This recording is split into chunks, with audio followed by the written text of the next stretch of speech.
Welcome back to the Optimalist podcast, where we examine just what it takes to ensure humans flourish in the age of AI. I'm Sarah, your host through this exploration of mindfulness, attention, focus, and motivation, all elements of human flourishing. So how do we cultivate them? This week, I'm joined by Andrea Trudeau. Andrea is a library information specialist with 25 years of teaching experience in the northern suburbs of Chicago. She's also a 2022 Fulbright-Hays Scholar and AASL's 2020 Frances Henne Award Winner, who is currently a Ph.D. candidate in Instructional Technology with a research focus on virtual reality and its impact on adolescents' empathic responses. Since becoming a librarian 8 years ago, she has transformed the space into a vibrant, welcoming, student-centered learning commons that emphasizes community, creativity, collaboration, risk-taking, and fun. Andrea is a human-centered librarian who is passionate about social-emotional learning, literacy, innovative digital tools and resources, as well as the maker movement. Most importantly, Andrea believes firmly that a school library is the heart of the school, and she works diligently to help those in her school community feel welcome, valued, and connected. Listen as Andrea and I discuss how society is on the brink of a great awakening. Intrigued? Then join us for today's conversation. I just finished my 25th year teaching, and it's funny because, I became a teacher in the late 90s when the greatest piece of advice you got was like, don't smile till winter break.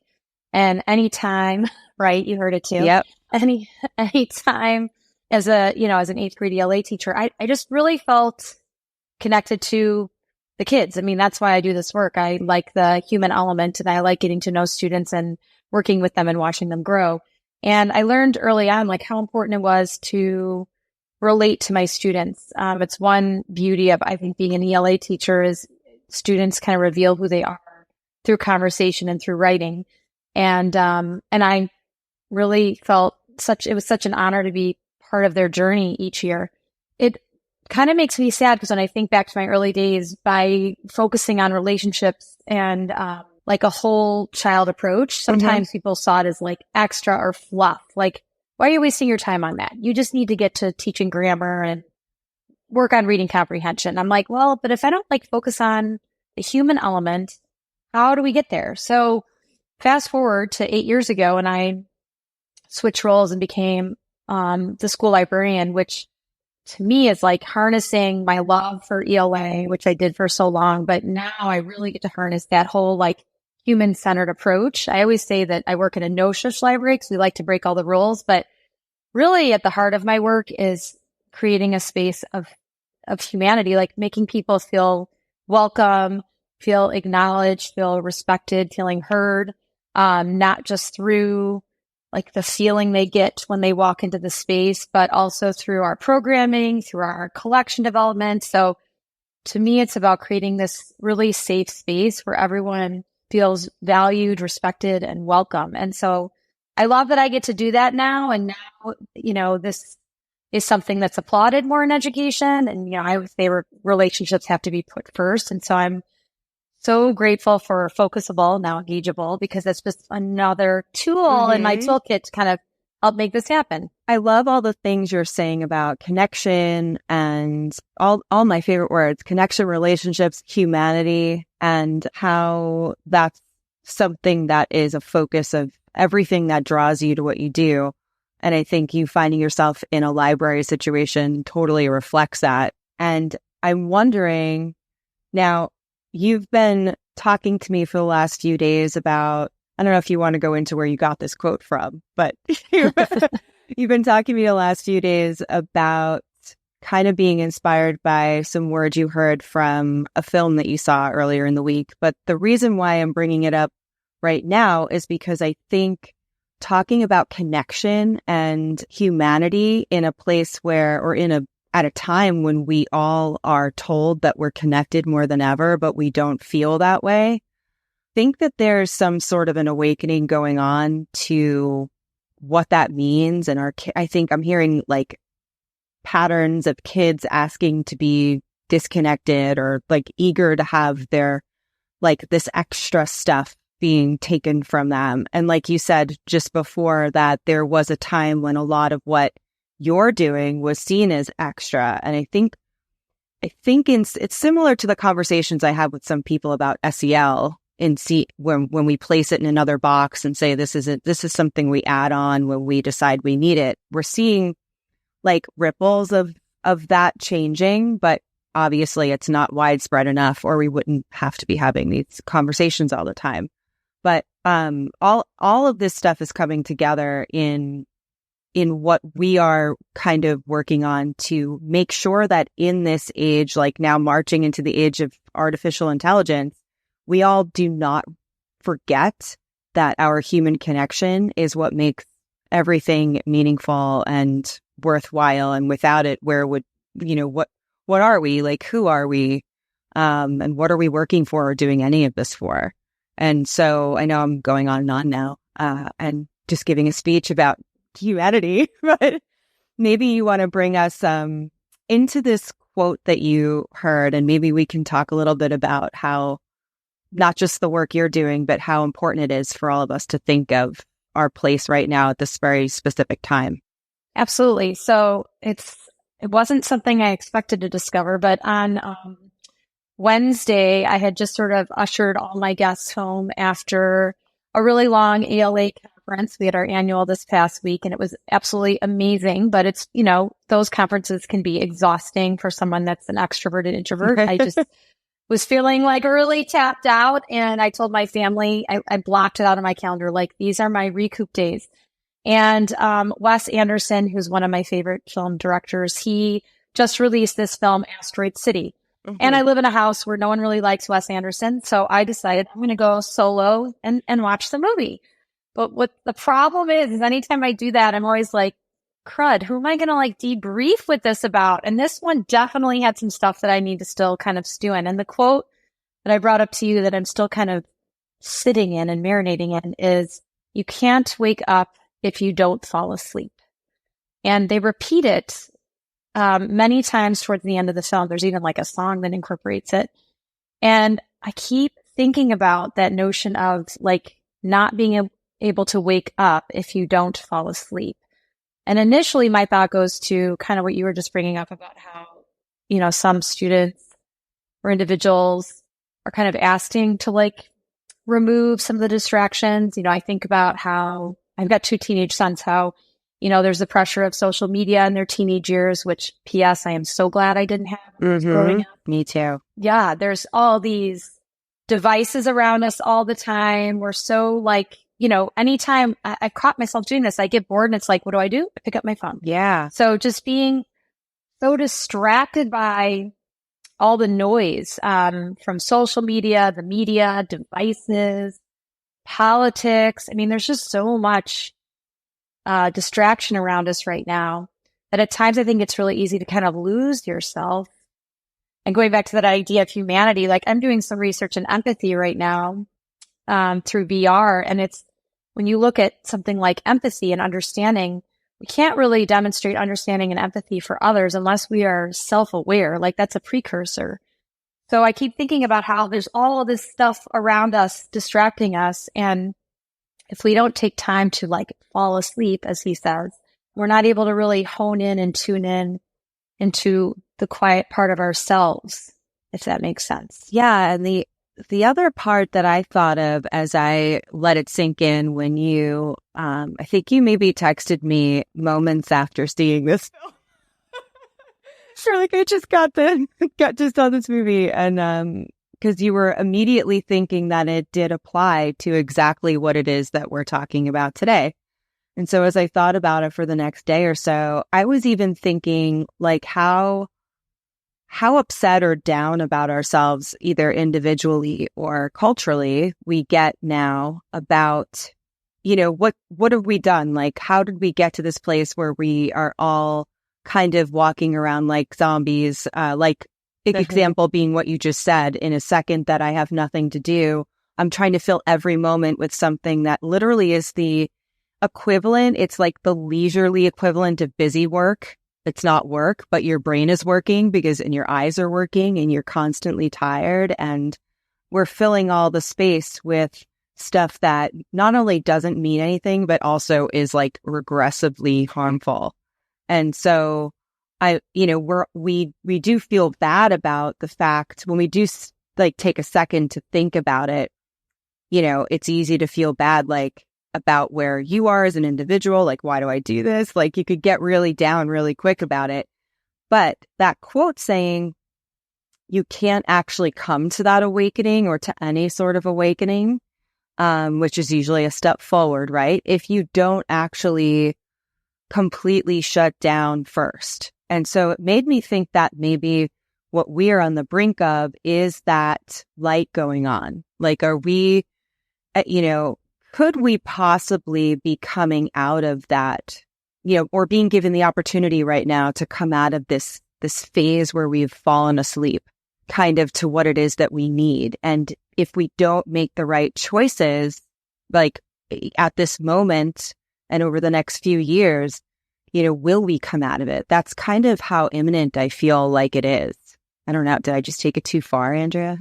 No, I mean, I think you're right. There's a lot to navigate right now, and I know I've been intrigued by, I think you had posted something on Twitter about how we're kind of drowning in all this dopamine. Like, I understand why we're in this position because, you see the little alerts on your phone and the likes and the follows, and it's all those little hits of dopamine. And again, I'm fortunate that this technology didn't come into play for me until I was a little bit older. But I look at my own children and how they're navigating all the social media and the follows and the likes and all of that jazz. And are they able to just like put it all away and kind of focus on the here and the now? And it's a conscious effort, and it's really hard sometimes because I don't know, I feel like our phones, they're with us all the time, and they become this little crutch. So shutting it off is hard. I think I was telling you this earlier too, something, and for everybody listening, if you're not listening to this when the week that this comes out, well, this will come out next week, which is the first week after we have just attended ISTE as the engageable team. And many people who listen to this will have just been there. But at any other point in time, it might be important to know that that's we're kind of in the aftermath of that, where we have just renamed Focusable, Engageable. And I was telling not only Andrea, but a couple of other people earlier today, just running by this idea that we heard from so many people, like reflections about this as we talked to them about our ideas about attention and about being present and what it means to interact with the world around you, but also the life. We're calling it the life in front of you at this moment. And so, when we think about the word engagement, we think about, I think often like excitement and entertainment, like especially even when you think of it in terms of how we might use it in education. But really, if you break it down, to engage with something is to participate in it. And so to participate in it, to interact with it, no matter what it is. And so on an individual level, how engaged are you? Like, you listening to this right now, how engaged are you with the life in front of you right now? And like, you could start by thinking about, what are you doing while you're listening to this? How many different things do you do at once in the evening? How often during a day are you only single tasking?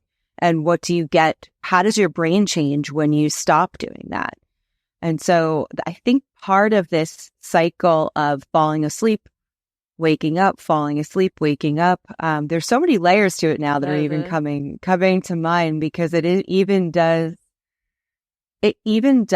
indicate that or suggest that we can't just consistently remain in that awake state either.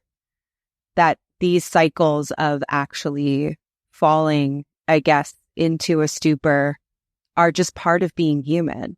But that's why I called it an opportunity in this moment, because you're always going to be given this opportunity to recognize that, and like the awareness, like you were saying before, to become aware that something has to change.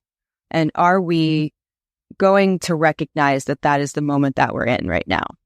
Oh, that's so great. Yeah. And I didn't mention this to you, Sarah. So I've always been like a doer. And I think when I was listening to you, I was thinking about how I just was, pre-COVID was this person that constantly had like a lot scheduled and felt like I always had to be producing and doing, and a mom and multitasking all the time to get things done. And then I don't know that you know this, but in December of 2019, I got in a really bad car accident and had a concussion. Yeah. Physical, distress, mentally, like I had anxiety. So I started seeing a therapist. I was going to physical therapy to get through some really nasty concussion stuff. I was not able to, I basically was bedridden. Like I couldn't get out of bed. I could barely do my job. The coping mechanisms for me to process my life were exercise and like rage cleaning, and they were gone. Like I couldn't do anything. My life was stripped to the bone. And I have to say, looking back, that was such a gift, because when you're forced to just sort of sit in that and sit in the yuck for a while, you start to figure out new strategies to process things and reflect and figure out where you're going with your life. And for me, that turned into, I need to meditate, I need to breathe, I need mindfulness. And I remember I was seeing my therapist, and she challenged me to take one day a week and not schedule anything. And I was horrified by that thought. How could I do that? But now it's like something I relish. Like I have to have, like I just got through this ALA conference and I blocked out time where it was just like, this time is for me. And it's not selfish, and it's a way to kind of process everything and figure out like, what did I just do? What is happening right now? And where am I going? So I'm almost like forcing that upon myself because I know how valuable it is. But previous me would never do that. I just kept going. And it was really unhealthy. Yeah. And you hear so many people get having similar, let's just go ahead and call it an awakening, right? Because that's what it is. Similar awakenings, maybe completely different circumstances, but similar kinds of awakenings. And then they're like, how did it take me to this point in my life to actually do X, Y, and Z for the first time? And then once you get into that new phase and you look back, it really is a wonder that you were even surviving. And that's really all you feel like you were doing, right? Is that survival mode. And coming out of that, it's like, how do it's almost like you can't imagine going back to that mode, and you'll do anything to keep yourself healthy. Yes, it was the hamster wheel. And I feel like now my life is deeper and richer because I am more present in my life and allowing myself that space. So I think, that whole notion of falling asleep, I'm okay with falling asleep because I realize that when I wake up, I'm going to be seeing something with fresh eyes and creativity and excitement and enthusiasm. And in the long run, I think I'm actually more productive than I was when I was just spread so thin and frazzled. Of course. Yeah. And so I think about when I talk to people on this podcast, of course, because we're always going into these very specific conversations about people's own personal experiences. But in any aspect of doing this work day to day, when I talk to people about things like this, like you're explaining an individual moment that has led to a change for you. And so I could easily see how you as an individual person now fit in as someone who probably changes the dynamic of any group that you're a part of. That can be your family structure. That can be going to work. Like you probably show up so differently as an employee. You show up differently as every role that you could list. You probably are, even if you don't notice it immediately, changing a little bit about the room you're in, the group you're in, and it could be influencing someone else there to do something similar. And everyone is going through something where they like that pattern of falling asleep and awakening at different moments. And so I think about the moment that we're in now and how important it is for so many of us at once to be brought into the present moment. Otherwise, I fear that there's something that's really going to be lost here. But how can we translate that to what that might look like if we were working on presence and like engagement of the moment with students? Imagine like there's a classroom of 30 people being awakened individually to the moment in front of them. What does that do to the classroom environment? What does it do to a school? What does it do for teachers and classroom management? kind of just want to extend this out there and see what you might think about that. I wish I could show everyone. I'm imagining like my hand up high and then like bringing it way down to like what's so important. I mean, I just think about where my career started in 98 and where we are now and all the pressures that we have as educators and all the decisions that we have to make and all the needs of students. There's a lot swirling around every single day. So to go from this sort of highly elevated state to bringing it down several notches. Oh my gosh. I almost can like feel the weight coming off my chest. Like, I think it brings it back to the key essentials, which are these human beings that we have in front of us as educators.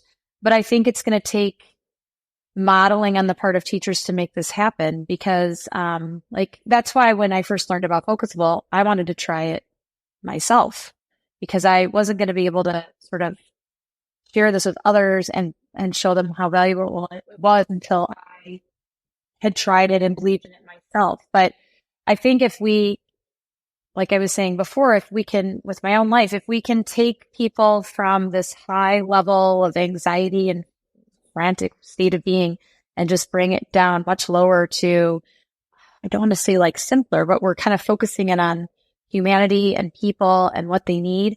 I feel like students are going to be so much more open to those around them. They're going to be so much more open to the learning that they're being presented. It's like the cognitive load is lessened. I can't help but think about cognitive load theory and just like, oh, there's all these things that we're taxed by. And if we can just take some of those things off the table, it just opens us up and opens our students up to so much more possibility and such richer, deeper learning experiences.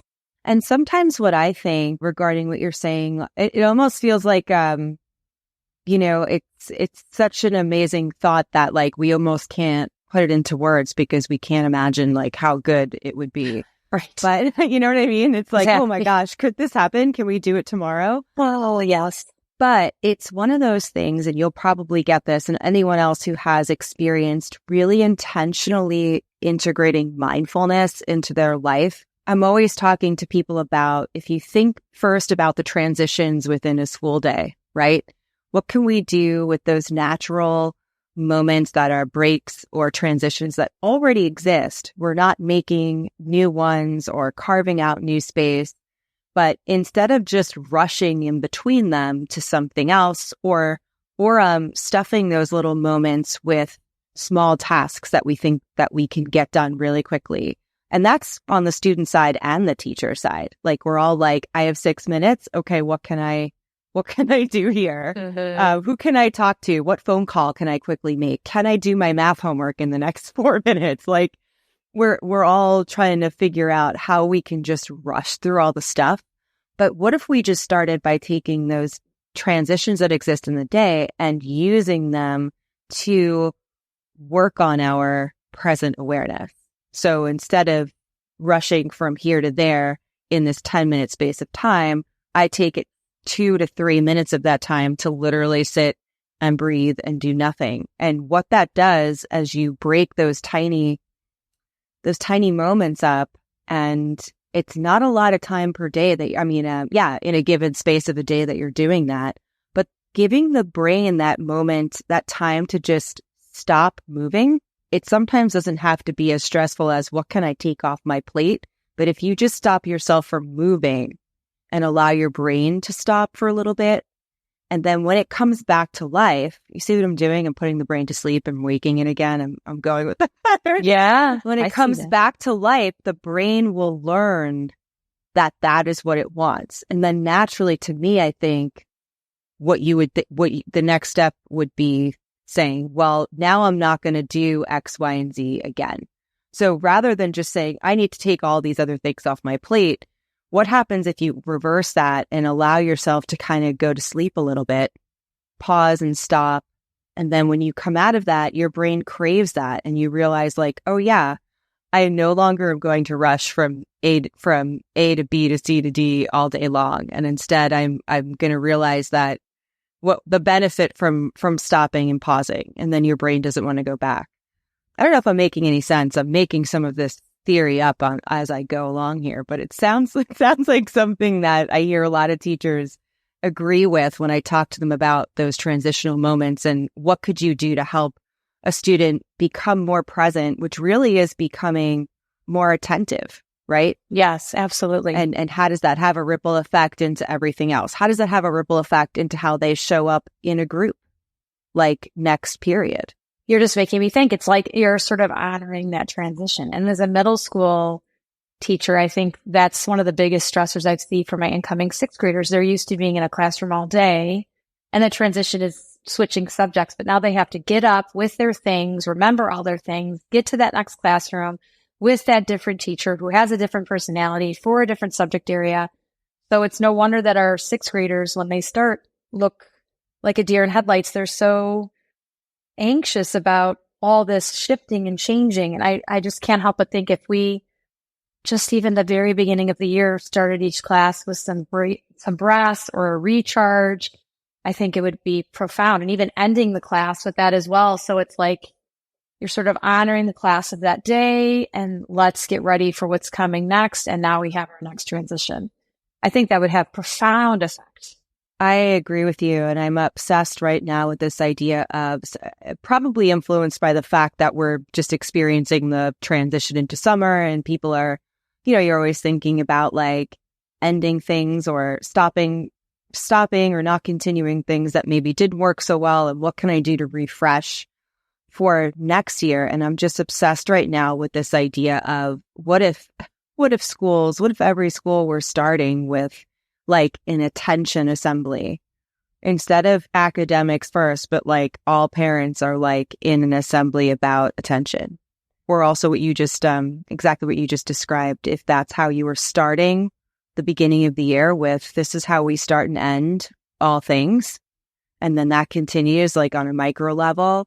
Like even just hearing you talk about it, like we all know the way we start things really sets the tone. And so what is the tone that we need to really help change our brains and start allowing our brains to really do the work that we know they're capable of?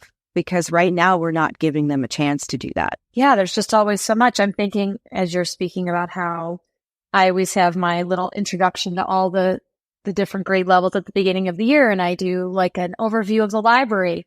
And I'm going to start with just doing a recharge or some breathing this year. Because normally I dive right in and it's like, I need to give everybody some space as we start at the new school year together. And I want them to see that this is something that we really value in a library.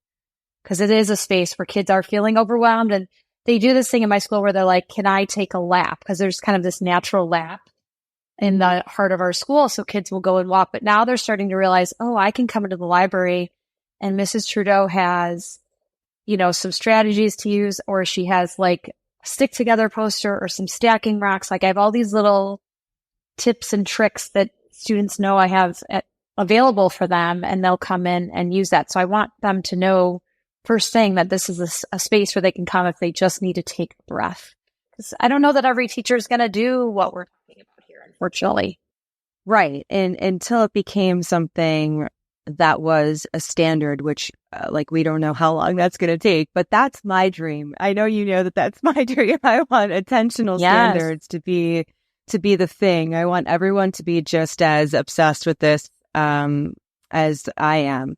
And so I'm glad you're bringing up your particular role in the library now, because I wanted to just take what we're talking about in terms of what we need in society and individually and how that might look in schools. And maybe you can talk a little bit about how you see libraries maybe as this place of awakening. You kind of just started to touch on it a little bit there, but what is you could even tell us what you see as the traditional role of the school library and how that's kind of transitioning into maybe something really different in this new age that's even more important in the lives of students, and how that really connects to creating a space of humanity.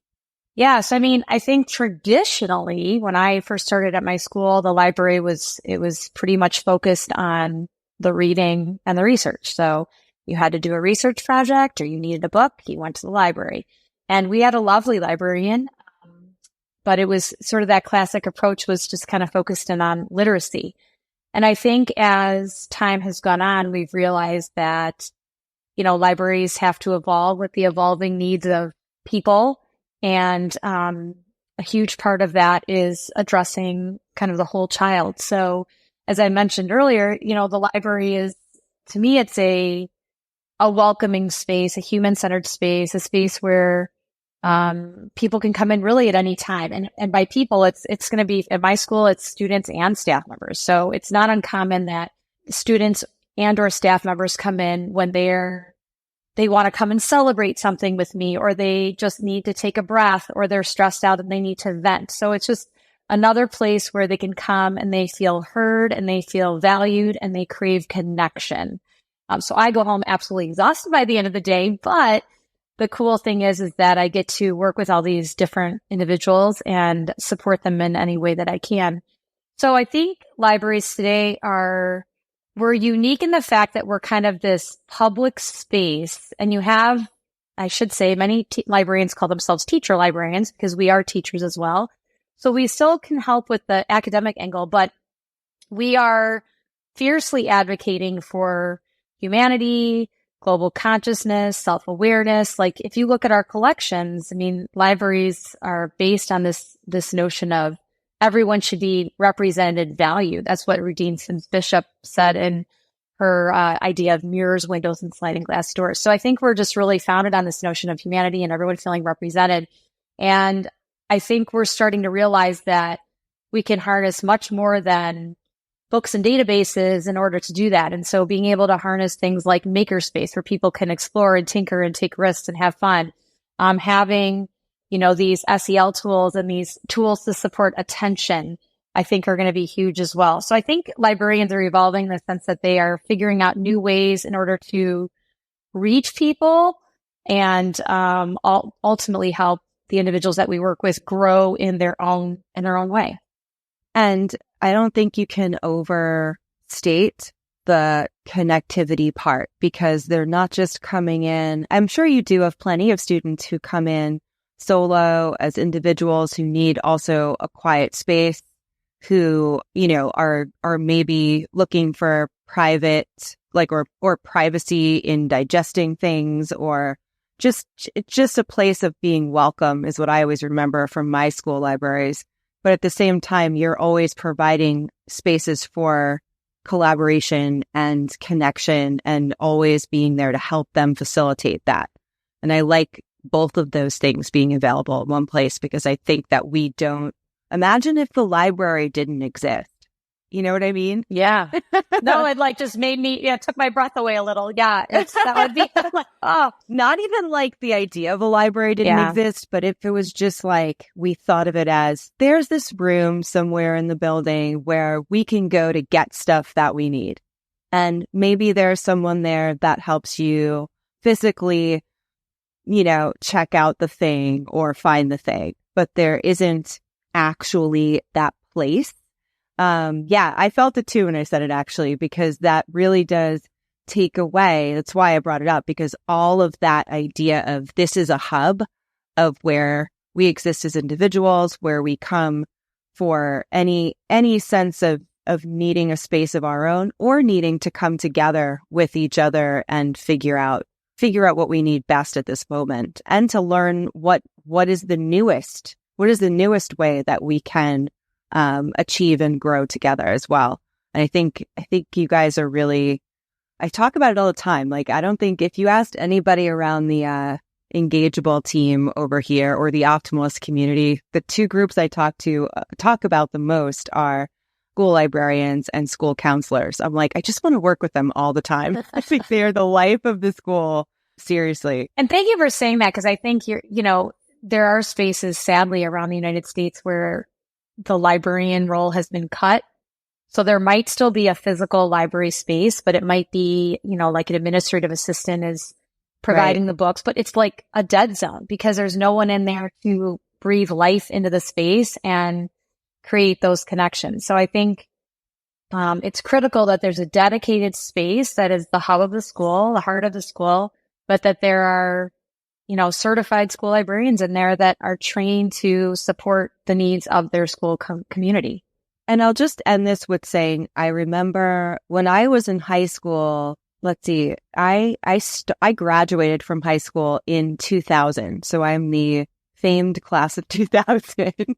But so I started high school in 1996, which was like those years there were such a huge leap in internet usage and all of that. That was like a huge stretch of time where like, you didn't even have, some people didn't even have email addresses. It was like maybe your house didn't even have a computer. So it was like, but then you'd go to school and, you'd be expected to know how to use a computer. So it was like a weird transitional time in how people used technology because it wasn't something that everybody really had personally. And the understanding of what the internet was and why we would need it wasn't really very widespread either. And so I remember when I started high school, it was somewhere in my first year. It was like somewhere in between my first and second year. They kind of, I guess, renamed our high school library, or they gave it this banner, which was like a nickname. And it still hangs in that high school library today. But they called it all of a sudden the Electronic Doorway Library. Oh. And I always remembered that. Even as a kid, I was like, 14 or 15 thinking like, is that what the name of our library is? And then realizing over time, like, oh, it's because this is the only place that a lot of us have to come and connect to the internet because we didn't even have it at home.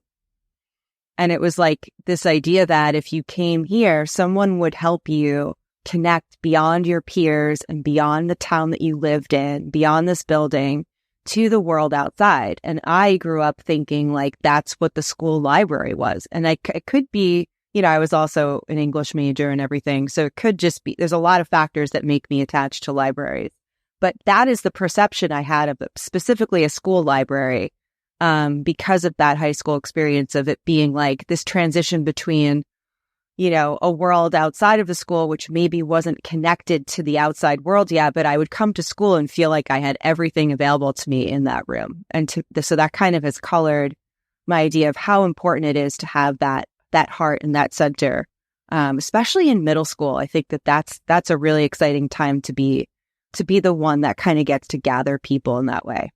Oh, I absolutely love it. And I know sometimes middle schoolers get a bad rap, but they still really want like mama duck around, but then they also want to be fiercely independent. So it's so fun to watch them evolve over those 3 years. But, I think we can, as librarians, be there to support them along the way because that support is going to be different based on kind of where they're at in their development. And it's pretty exciting by the time, they come in as these almost elementary students in sixth grade and then, turn into these eighth graders who are ready to head off to high school.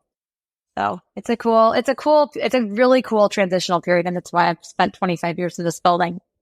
Yeah, I love it.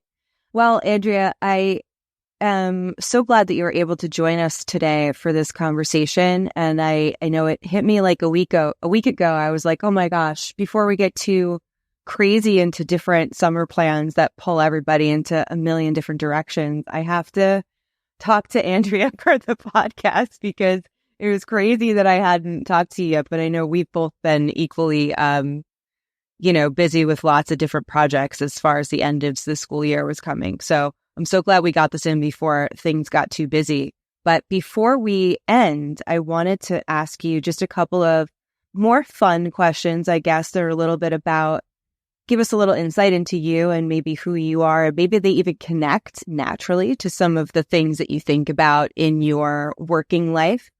And that's how we like to end every episode of The Optimalist. So if it's okay with you, I'm going to ask you, maybe, and you don't have to answer all of these. You can pick one. You can do a couple of them, whatever you want. But is there anything you are reading right now or watching right now? I know we talked about a quote from something you just watched. That was what this episode was based on. But anything you're reading, watching, or listening to that you would love to kind of throw out there as being inspiring or something that's really fun that you would recommend to other people?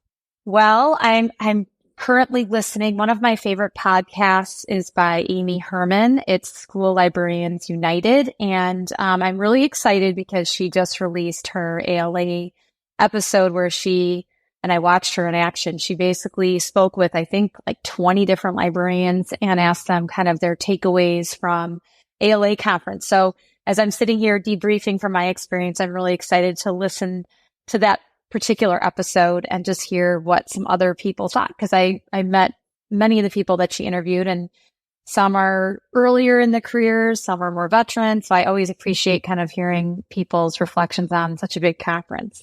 I love that title, School Librarians United. She's amazing, and she's international. So she's a great advocate for us.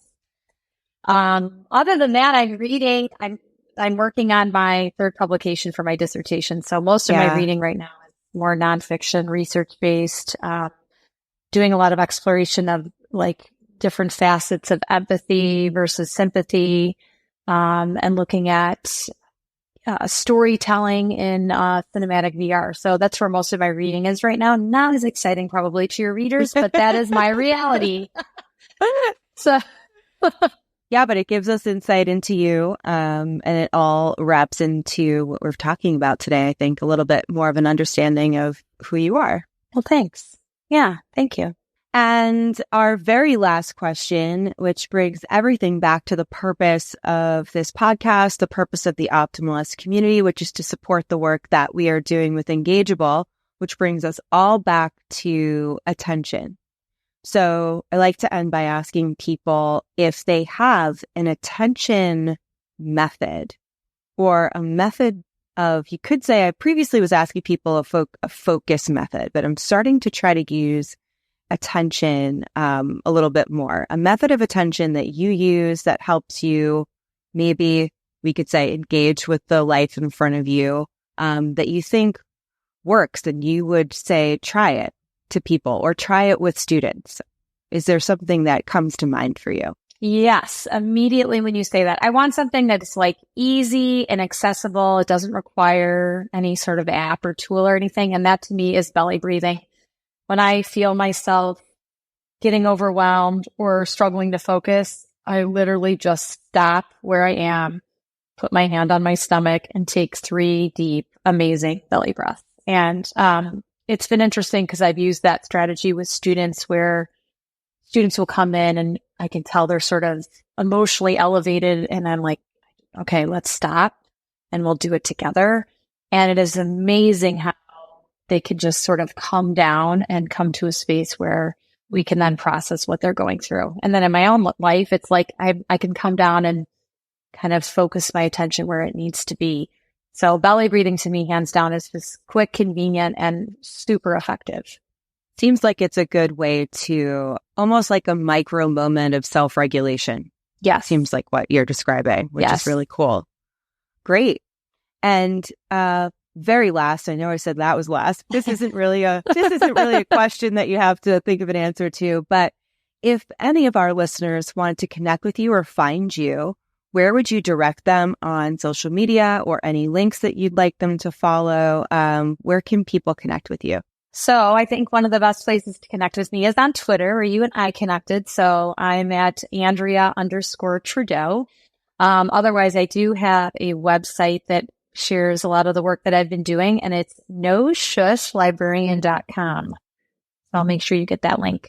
Yeah. And so everything that we've referenced in today's episode, including all of Andrea's socials and links to connect with her, as always, will be in the show notes. So no worrying about jotting anything down really quickly. But thanks so much again for making the space to jump on this recording with me today.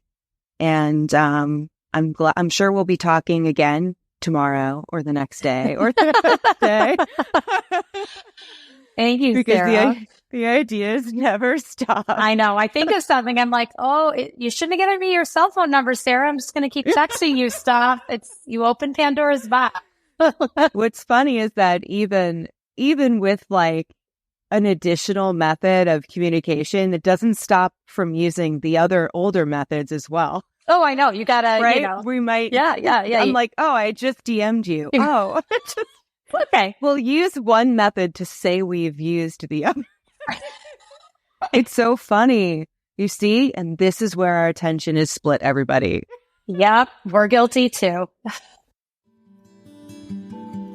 Thanks to Andrea for taking on a slightly less direct topic and diving into what it means for us as individuals and as a connected community.